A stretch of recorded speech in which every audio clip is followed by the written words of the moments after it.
मैं कपिल कांत शर्मा एक बार पुनः आपके अपने YouTube channel success with Kapil पर बहुत स्वागत करता हूं। आज हम लेकर आए हैं आयतन के चैप्टर को। बच्चों की डिमांड पर ही हम ये चैप्टर लेकर आए हैं, क्योंकि बच्चे काफ़ी कमेंट कर रहे थे कि आयतन का वॉल्यूम का चैप्टर कराया जाए। एक अच्छा चैप्टर भी है, एक बड़ा चैप्टर भी है अगर देखा जाए तो RS अग्रवाल की किताब में। और यहाँ पर जो आयतन का चैप्टर है उसके बड़े अच्छे क्वेश्चन जो हैं आपको एग्ज़ाम में देखने को मिलते हैं। और आयतन और क्षेत्रफल की अगर बात करें तो जैसे ही इनके क्वेश्चन देखते हैं तो बच्चों के पसीने छूट जाते हैं। लेकिन इन क्वेश्चनों में बहुत ज़्यादा कुछ नहीं होता, बड़े आसान क्वेश्चन होते हैं। दिक्कत क्या है कि बच्चे फॉर्मूले याद नहीं करते आयतन के लिए। अगर आयतन के लिए आपके फॉर्मूले याद हैं तो फिर चैप्टर में कुछ भी नहीं है, क्योंकि मोस्टली जो क्वेश्चन होते हैं वो फॉर्मूला बेस्ड क्वेश्चन होते हैं। फॉर्मूला याद है, तुरंत वैल्यू पुट करनी और तुरंत अगली लाइन में आपका आंसर आना है। तो सबसे पहले हम क्या देखेंगे, फॉर्मूले ही देखेंगे। कौन कौन से फॉर्मूले, कौन कौन से सूत्र आपके इस चैप्टर में काम आने वाले हैं, उसके बाद एक एक क्वेश्चन को देखेंगे। तो सबसे पहले बात करेंगे हम किसकी भाई, घनाभ की। घनाभ की बात करेंगे तो घनाभ का जो सिंपल सा उदाहरण है सभी ने देखी होगी। जैसे ईंट होती है, ईंट एक घनाभ है। ईंट भी नहीं देखी अगर किसी ने तो घर में माचिस जरूर देखी होगी। वो माचिस भी क्या है, एक घनाभ का ही उदाहरण है। और यहाँ पर हमने चित्र भी बनाया है घनाभ के लिए। तो ये देखिए, ये लंबाई है, ये चौड़ाई है और ये जो है इसकी ऊंचाई है। तो घनाभ के अगर हम बात करें आयतन की, घनाभ का आयतन क्या होता है भाई, LBH। घनाभ का आयतन क्या हो जाएगा भाई, LBH। L क्या है, लंबाई है। L क्या है, लंबाई है। B क्या है, चौड़ाई है। B क्या है, चौड़ाई है। और H क्या है, H भैया ऊंचाई है। क्या है, ऊंचाई है। तो बात आई आयतन की, तो आयतन LBH हो जाएगा। और अगर हम वक्रपृष्ठ की बात करें, वक्रपृष्ठ, या यहाँ पर अगर हम बात करें संपूर्ण पृष्ठ और वक्रपृष्ठ, इन दोनों की बात अगर करें जाए तो यहाँ पर एक ही चीज़ होती है। चाहे तो वक्रपृष्ठ करें घनाभ का, चाहे हम संपूर्ण पृष्ठ कहें, तो इन दोनों की ही बात एक होती है। और ये हो जाएगा 2LBBH और HL। ये हो जाएगा आपका किसका भैया, संपूर्ण पृष्ठ का फॉर्मूला। वक्रपृष्ठ नहीं पूछा जाता है, यहाँ पर क्या पूछा जाता है, मोस्टली संपूर्ण पृष्ठ पूछा जाता है। एक चीज़ और पूछी जाती है यहाँ पर, विकर्ण। एक चीज़ और पूछी जाती है, क्या विकर्ण होता है, √L² + B² + H²। ठीक है भैया। इसके बाद दूसरी अगर हम बात करें तो दूसरी चीज़ आती है घन और घनाभ में केवल इतना अंतर है, घन और घनाभ में केवल इतना अंतर है कि घन की सभी भुजाएं बराबर होती हैं, बाकी सब चीज़ सेम है। अगर हम देखें इसका एक चित्र तो लगभग इस तरह से मिलेगा आपको घन। और घन का अगर सिंपल लाइफ में हम एग्जाम्पल देखें तो जो लूडो की गिट्टी, सभी ने बचपन में लूडो का गेम खेला है, जो लूडो की गिट्टी है उसकी शेप भी बिल्कुल घन के आकार की होती है, क्यूब के आकार की होती है। अगर यहाँ बात करें हम आयतन की, तो आयतन हो जाएगा भैया, इसकी अगर भुजा A मान लूँ हम, तो यहाँ पर A⁻³ बन जाएगा। संपूर्ण पृष्ठ की बात करें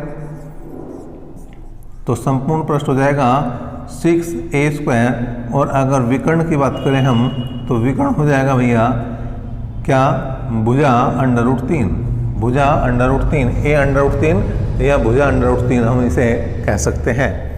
आगे बढ़े भाई, आगे बढ़ते हैं। और यहाँ पर अगर हम बात करें तो इसके बाद जो आयतन के चैप्टर में आपको देखने को मिलेंगी आकृति, वो मिलेगी किसकी भाई, बेलन की। बेलन, ठीक है। बेलन देखिए, इस तरह का सिलेंडर की बात कर रहे हैं, बेलन की बात कर रहे हैं। ये इस तरह की आकृति जो है वो बेलन होती है। क्या होती है भैया, बेलन। अब बेलन कौन कौन सी आकृति, वो बेलन नहीं जो घर में आपने देखा है, वो बेलन नहीं। उसे अगर देखना होगा तो उसके दोनों के साइड के जिससे आप पकड़ के घुमाते हैं उसे काट दो, उसके बाद जो आकृति बचती है वो मेन बेलन है, वो मेन सिलेंडर है। अच्छा, जैसे एग्जाम्पल में अगर कभी कई बार तुम्हें पूछ लिया जाए कि भाई सिक्के का आयतन बताओ, तो सिक्का है वो बेलन का ही एक प्रतिरूप है, बेलन का ही एक रूप है, तो वहाँ पर जो सूत्र यूज करोगे, सूत्र जो प्रयोग करोगे वहाँ पर बेलन का ही होगा। अगर नहीं क्लियर होती बात तो जैसे एक एक के सिक्के हैं तो 10 सिक्कों को आप ऊपर नीचे लगा दो, तो जैसे उसकी मोटाई बढ़ेगी वैसे आपको क्या दिखाई देना शुरू हो जाएगा, बेलन दिखाई देना शुरू हो जाएगा। लेकिन जो एक सिक्का भी है वो भी किस में काउंट होगा, वो भी बेलन में ही काउंट होगा, उसमें भी बेलन का ही फॉर्मूला रहेगा। तो इस बात को आपको ध्यान रखना है कि सिक्का भी एक बेलन है। ठीक है, तो यहाँ पर सबसे पहले अगर बात करें तो वक्रपृष्ठ होता जी, क्या होता है वक्रपृष्ठ, ये होता है 2 पाई आर एच। अब आर क्या है, ये है त्रिज्या और एच क्या है, ऊंचाई है। ठीक है जी, इसके बाद आता है संपूर्ण पृष्ठ। क्या आता है भैया, संपूर्ण पृष्ठ क्या है 2 pi r into r plus h, जो होता है वो क्या होता है भैया, संपूर्ण पृष्ठ। उसके बाद बात आती है आयतन की, तो आयतन हो जाएगा आपका पाई आर स्क्वायर एच। आयतन कितना हो जाएगा भैया, पाई आर स्क्वायर एच।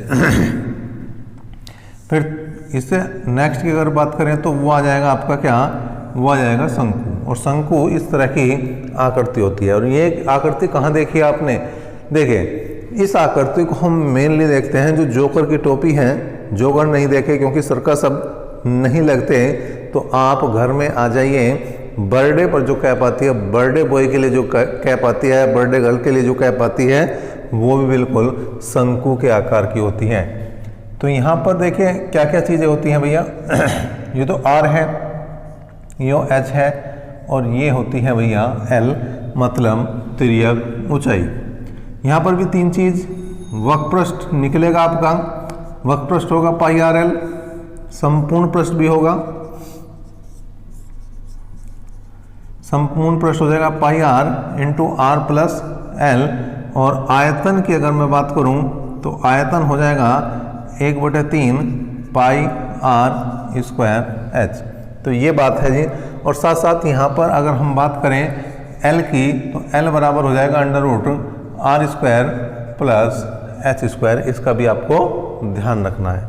तो इन सूत्रों पर ही काम चलना है, डायरेक्ट फॉर्मूलों पर काम चलना है। कोई बहुत ज़्यादा आपको दिक्कत परेशानी यहाँ पर नहीं होने वाली। इसके बाद जो 5वीं आकृति आपको देखने को मिलेगी वो मिलेगी गोला। गोला, ठीक है भैया, ये त्रिज्या है। गोले में देखिए वक्रपृष्ठ की बात करें, संपूर्ण पृष्ठ की बात करें, एक होता है 4 पाई आर स्क्वायर। क्या होता है, 4 पाई आर स्क्वायर। अगर हम बात करें यहाँ पर आयतन की, आयतन की बात करते हैं तो कितना हो गया भाई, 4/3 पाई आर क्यूब। ठीक, इसके बाद इसके अर्धगोले की बात करें, अर्धगोला, अगर अर्धगोले की बात करें तो जो वक्रपृष्ठ है, देखें पूरे गोले का चाहे वक्रपृष्ठ की बात करें चाहे संपूर्ण पृष्ठ की बात करें एक ही है। पूरे गोले का चाहे हम वक्रपृष्ठ की बात करें और चाहे बात करें संपूर्ण पृष्ठ की, किसकी, संपूर्ण पृष्ठ की, तो बात एक ही है, लेकिन अर्धगोले में अंतर आ जाएगा। जो वक्रपृष्ठ होगा वो होगा कितना, 2 पाई आर स्क्वायर। लेकिन जो संपूर्ण पृष्ठ होगा, लेकिन जो संपूर्ण पृष्ठ होगा, लेकिन जो संपूर्ण पृष्ठ होगा वो 3 पाई आर स्क्वायर होगा। क्या होगा, 3 पाई आर स्क्वायर होगा। ठीक है। और आयतन जो होगा, जो आयतन की अगर मैं बात करूं, जो आयतन होगा वो 2/3 पाई आर क्यूब भी होगा। और आर बराबर ही क्या है भैया, त्रिज्या के हैं। आर बराबर ही क्या है, त्रिज्या के। तो कुछ फॉर्मूले हमने बताए हैं, जो मेन फॉर्मूले हैं उनकी चर्चा हम। चलिए क्वेश्चन नंबर 1 देखते हैं। क्या है भाई, एक कमरा 12 मीटर लंबा, 9 मीटर चौड़ा और 8 मीटर ऊंचा है। इसमें अधिकतम किस लंबाई का बांस रखा जा सकता है। तो यहाँ पर जो है अधिकतम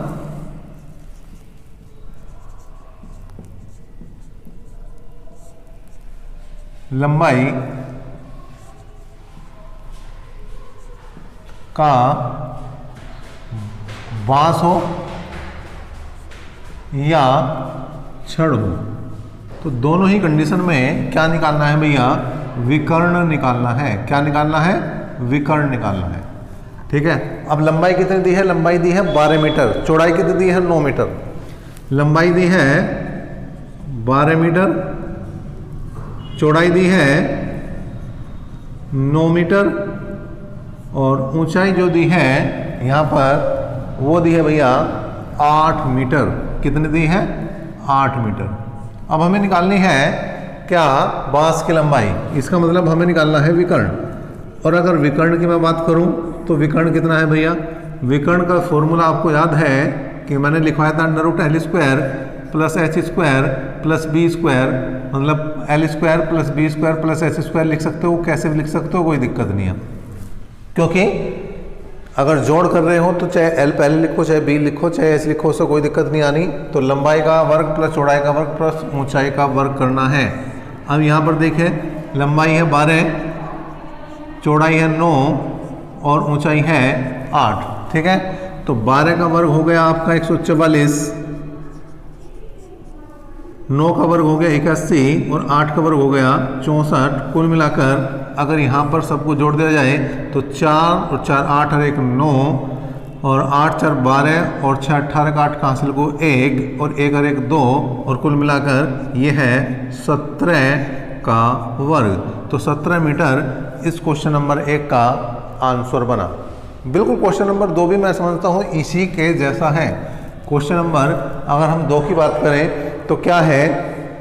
10 मीटर गुणा 10 मीटर गुणा 5 मीटर विमाओं वाले कमरे में रखी जा सकने वाली सबसे लंबी छड़ की लंबाई। इस बार छड़ की लंबाई निकालनी है। तो यहाँ पर देखिए, मैं केवल और केवल यहाँ पर आपके लिए संख्याएं चेंज कर रहा हूँ, संख्याएं बदलता हूँ और यहाँ पर बिल्कुल सेम इसी तरह से क्वेश्चन हो जाएगा। Question number 2। दूसरे क्वेश्चन की बात करें तो लंबाई यहाँ पर 10 है, चौड़ाई भी 10 है, ऊंचाई 5 है। ये भी 10 मीटर है, ये भी 10 मीटर है और ये है भैया 5 मीटर। ठीक है, 10 गुणा 5 मीटर विमाएं जो कमरे की हैं। तो यहाँ 10 का वर्ग करेंगे भाई, यहाँ पर 10 का वर्ग करेंगे और यहाँ पर 5 का वर्ग करेंगे। क्यों? क्योंकि हमें अगर किसी कमरे में रखी जा सकने वाली सबसे लंबी छड़ की लंबाई निकालनी हो, बांस की लंबाई निकालनी हो, तो हमें हमेशा विकर्ण निकालना है। और विकर्ण का सूत्र आप जानते हैं क्या है? √L² plus B² plus H² है। तो 10 का वर्ग 100, 10 का वर्ग 100 और 5 का वर्ग हो गया 25। कुल मिलाकर 100 100 200 और 25 225 और 225 किसका वर्ग है? ये है 15 का। तो 15 मीटर इसका आंसर बना। किसका भाई? क्वेश्चन नंबर 2 का। बढ़ते हैं क्वेश्चन नंबर 3 की तरफ। क्वेश्चन नंबर 3 क्या कह रहा है भाई, उसे भी देखते हैं। क्वेश्चन नंबर 3 की तरफ बढ़ते हैं। क्या है? रीता और मीता दोनों के लंच बॉक्स घनाभ के आकार के हैं। रीता के बॉक्स की लंबाई तथा चौड़ाई मीता के बॉक्स से 10% अधिक है, परंतु रीता के बॉक्स की गहराई मीता के बॉक्स से 20% कम है। रीता के बॉक्स की धारिता और मीता के बॉक्स की धारिता का अनुपात बताना है। तो देखिए, 2 मित्र हैं, एक है रीता और दूसरे का नाम है मीता। ठीक है भैया। अब जो इनके लंच बॉक्स हैं वो घनाभ के आकार के हैं। वो किसके आकार के हैं? वो घनाभ के आकार के हैं। और घनाभ का अगर हमें आयतन निकालना तो लंबाई गुणा चौड़ाई गुणा ऊंचाई करना है। क्या करना? लंबाई गुणा चौड़ाई गुणा ऊंचाई।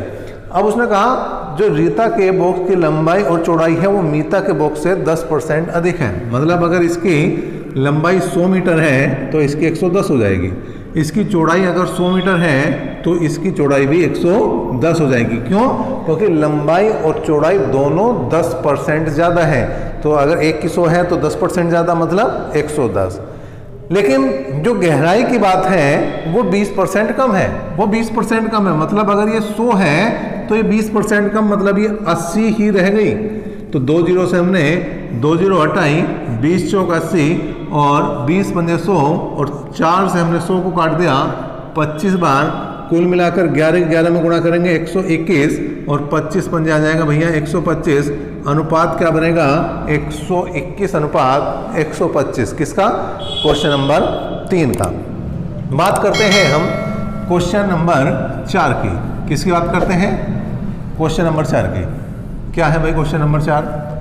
देखिए, क्वेश्चन नंबर 4 है, एक आयताकार जलाशय में 42,000 लीटर जल है। कितना जल है? 42,000 लीटर जल है। यदि जलाशय की लंबाई 6 मीटर, चौड़ाई 3.5 मीटर हो तो जलाशय की जो जल की गहराई है वो हमें बतानी है।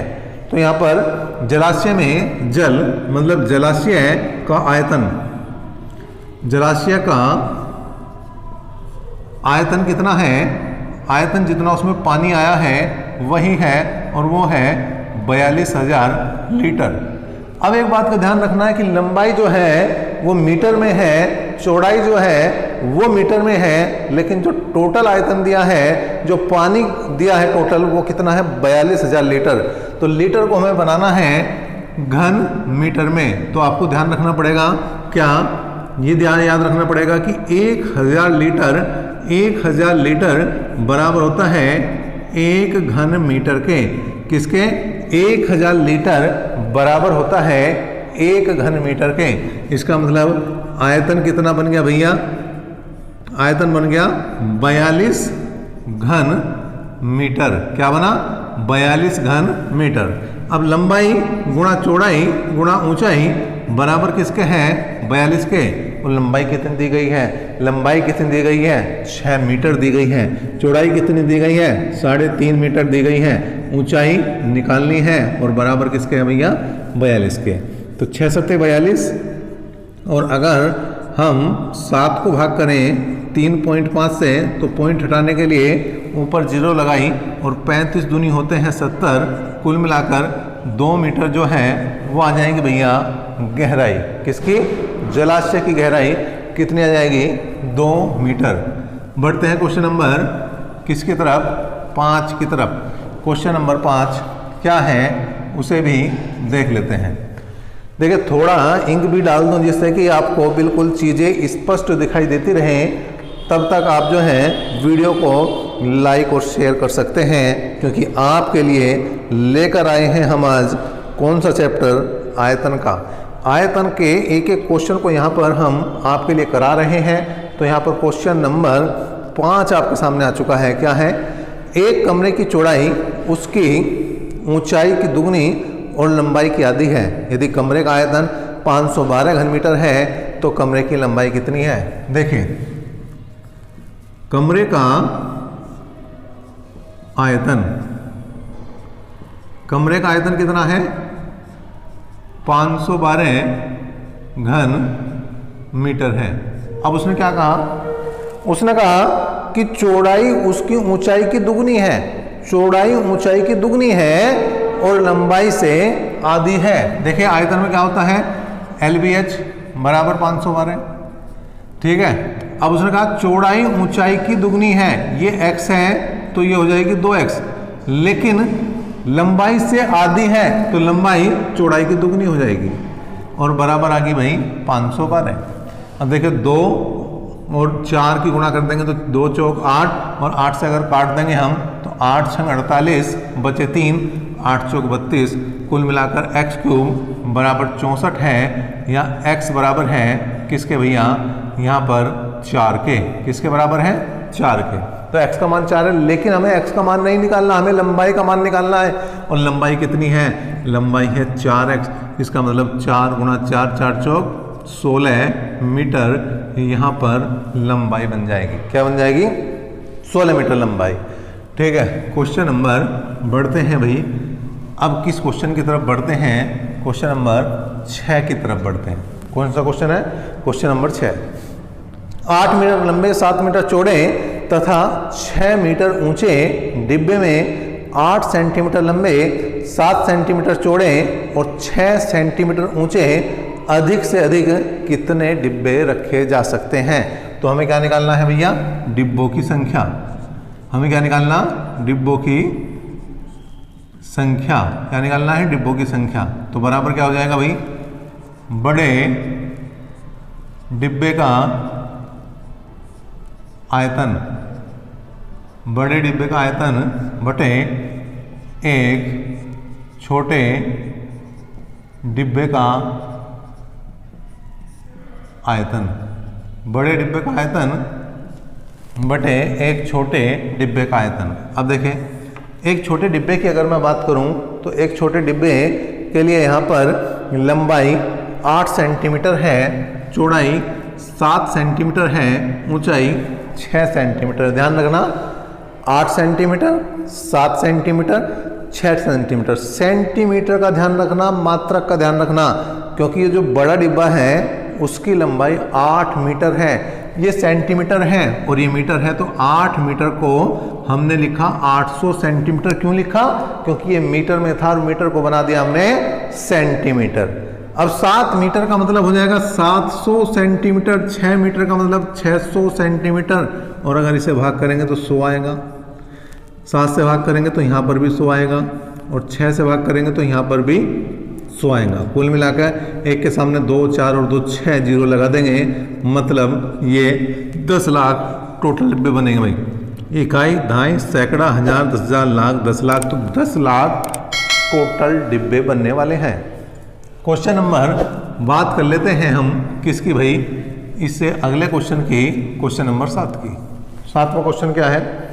7वां क्वेश्चन है कि 4 मीटर लंबी, 3 मीटर ऊंची, 13 सेंटीमीटर चौड़ी दीवार को बनाने के लिए 20 सेंटीमीटर लंबी, 12 सेंटीमीटर चौड़ी और 6.5 सेंटीमीटर ऊंची कितनी ईंटों की आवश्यकता पड़ेगी? किसकी बात कर रहे हैं? ईंटों की बात कर रहे हैं। तो ईंटों की बात कर रहे हैं भाई, ईंटों की संख्या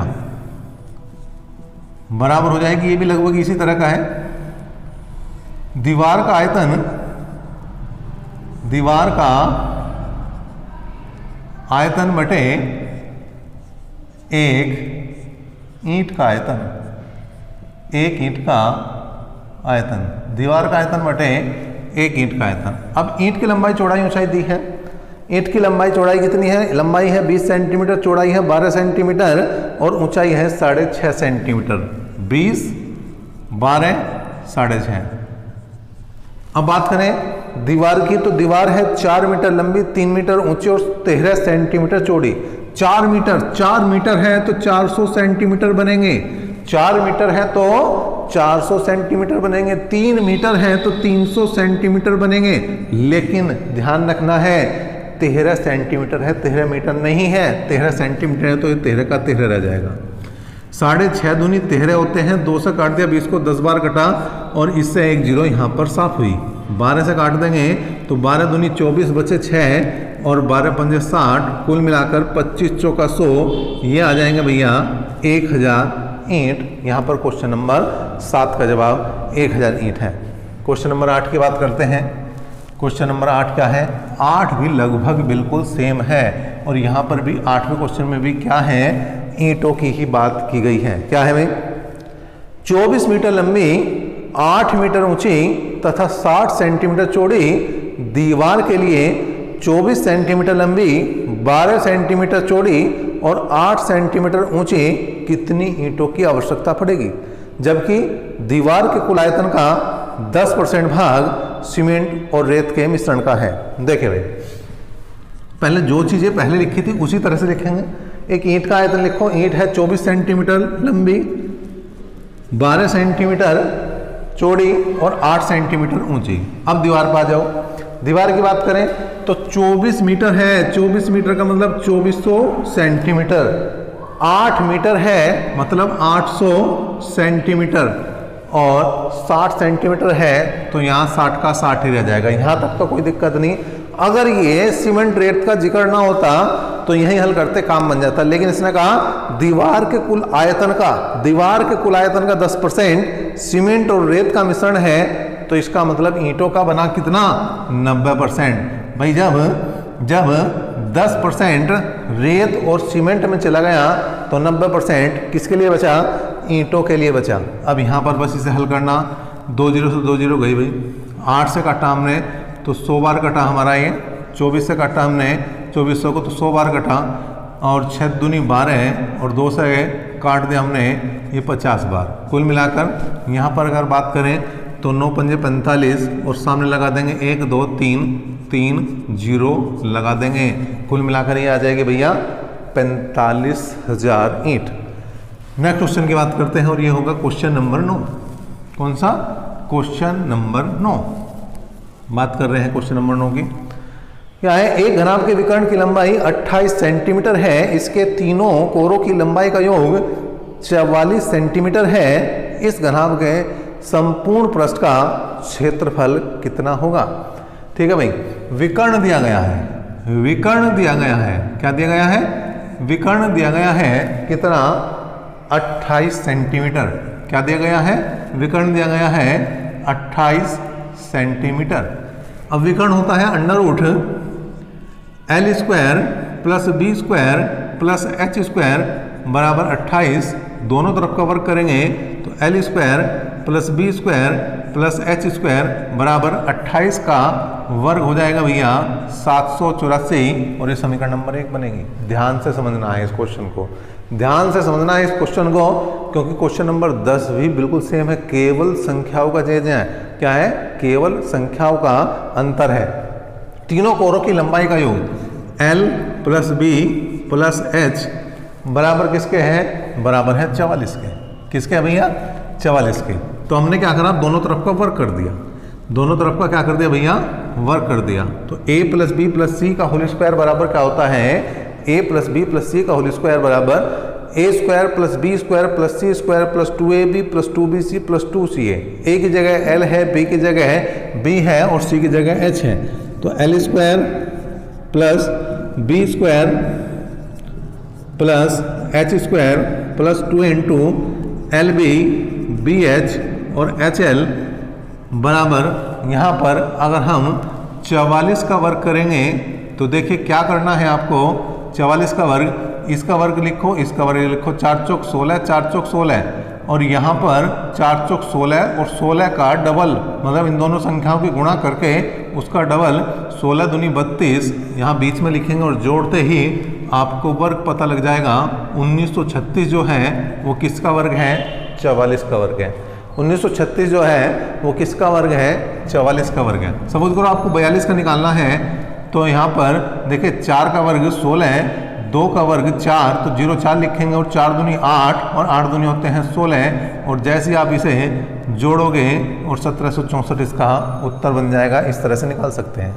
अब देखिए l square plus b square plus h square की वैल्यू 784 है, और ये सूत्र है संपूर्ण पृष्ठ का, किसका भैया, संपूर्ण पृष्ठ का, और बराबर है 1936 के। तो संपूर्ण पृष्ठ बराबर हो जाएगा 1936 माइनस 784, और जैसे हम घटाएंगे तो 6 में से 4 गए 2, यहाँ पर 13 में से 8 गए 5, और 18 में से 7 गए 11, 1152 सेंटीमीटर जो है यहाँ पर क्या बनेगा, संपूर्ण पृष्ठ बन जाएगा। क्या, 1152 वर्ग सेंटीमीटर या सेंटीमीटर स्क्वायर जो है इसका आंसर बनेगा। किसका, क्वेश्चन नंबर 9 का। बात करते हैं क्वेश्चन नंबर 10 की। किसकी बात करते हैं, क्वेश्चन नंबर 10 की। तो 10 में देखिए हम संख्याओं को हटा रहे, केवल किस हटा रहे, संख्याओं को, क्योंकि इन्हीं की दिक्कत है और कोई यहाँ पर चेंज नहीं होना बहुत बड़ा, केवल संख्याओं को बदलना है और उत्तर आ जाना है। देखें कैसे भाई, ध्यान रखना। क्वेश्चन नंबर 10 है, कौन सा क्वेश्चन है, क्वेश्चन नंबर 10। एक घनाभ की लंबाई चौड़ाई तथा ऊंचाई का योग 19 है। लंबाई चौड़ाई तथा ऊंचाई का योग 19 है, ठीक है। और इसके विकर्ण की लंबाई 5√5 है, 5√5 है।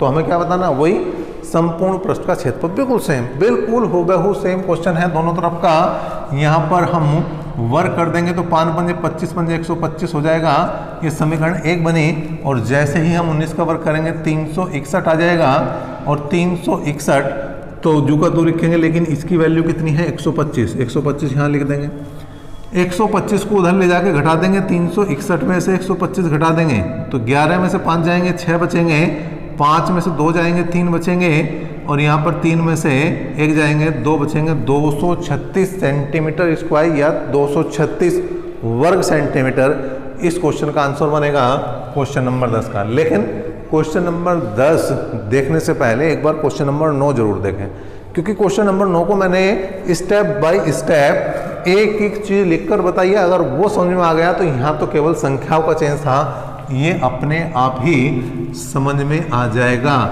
इसमें कोई दिक्कत परेशानी वाली बात नहीं रहने वाली है।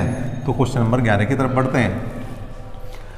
11वां है, घनाभ का आयतन 210 घन सेंटीमीटर है, इसके संपूर्ण पृष्ठ का क्षेत्रफल 214 वर्ग सेंटीमीटर है और आधार का क्षेत्रफल 42 है, तो घनाभ की विमाएं क्या है?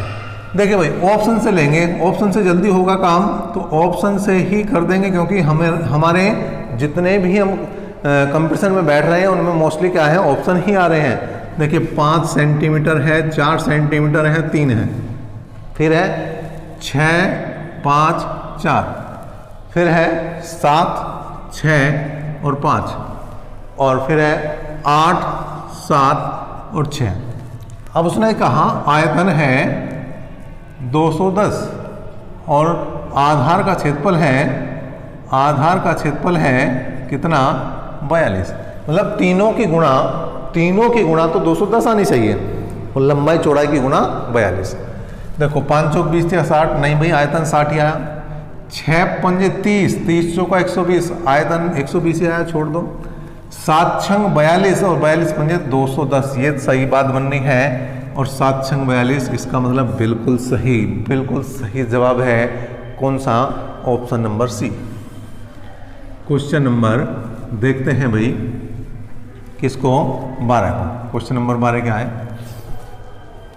12वां क्वेश्चन है, लोहे का एक सहतीर 9 मीटर लंबा, 40 सेंटीमीटर चौड़ा और 20 सेंटीमीटर ऊंचा है। यदि 1 घन मीटर लोहे का भार 50 किलो हो तो सहतीर का भार क्या है? क्या बताना? सहतीर का भार। पहले सहतीर का आयतन, सहतीर का आयतन कितना हो गया भाई? लंबाई गुणा चौड़ाई गुणा ऊंचाई। लंबाई 9 मीटर है, चौड़ाई 40 सेंटीमीटर, मतलब 40/100 कर देंगे, सेंटीमीटर को मीटर में बदल दिया। और ऊंचाई 20 सेंटीमीटर है तो 20/100 कर देंगे, इसको भी हमने सेंटीमीटर को मीटर में बदल दिया। तो 20 पंजे 100, 5 8 40, 4 से काट दिया, 4 दूनी 8 और 25 चौका 100, कुल मिलाकर 9 दूनी 18/25 घन मीटर जो है वो कितना आ गया, सहतीर का आयतन आ गया। कितना? 18/25। लेकिन उसने कहा 1 घन मीटर लोहे का भार 50 किलो है, तो कुल भार कितना हुआ?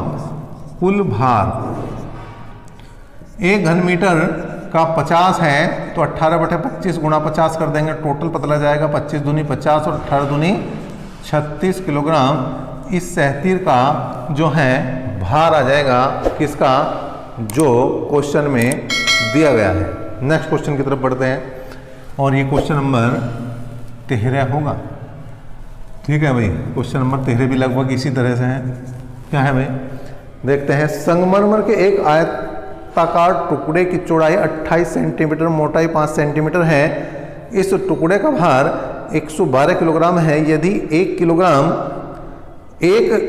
यदि 1 घन सेंटीमीटर संगमरमर का भार 25 ग्राम हो तो टुकड़े की लंबाई कितनी है, ये बतानी भाई। देखिए आयतन निकालना तो 112 किलोग्राम है, किलोग्राम को ग्राम में बदल दो 1000 से गुणा करके, और बटे इससे कर दो आप, इससे 25 से भाग, तो 25 चौका 100, कुल मिलाकर आ गया 112 गुणा 40 घन सेंटीमीटर। अब लंबाई कितनी दी है, लंबाई हमें निकालनी है। चौड़ाई है 28 और ऊंचाई है भैया, ऊंचाई है 5। तो हमने 28 चौका 112, सॉरी 28 चौका 112 और 5 8 40, कुल मिलाकर लंबाई की बात करें तो 8 चौक 32 सेंटीमीटर लंबाई बनेगी किसकी, क्वेश्चन नंबर 13 की, जो सी ऑप्शन में दी गई है। तो इस तरह से हमने क्वेश्चन नंबर 13 तक देख लिए हैं। तो अभी तक के लिए इतना ही, नेक्स्ट क्लास तक बने रहे हमारे साथ। धन्यवाद।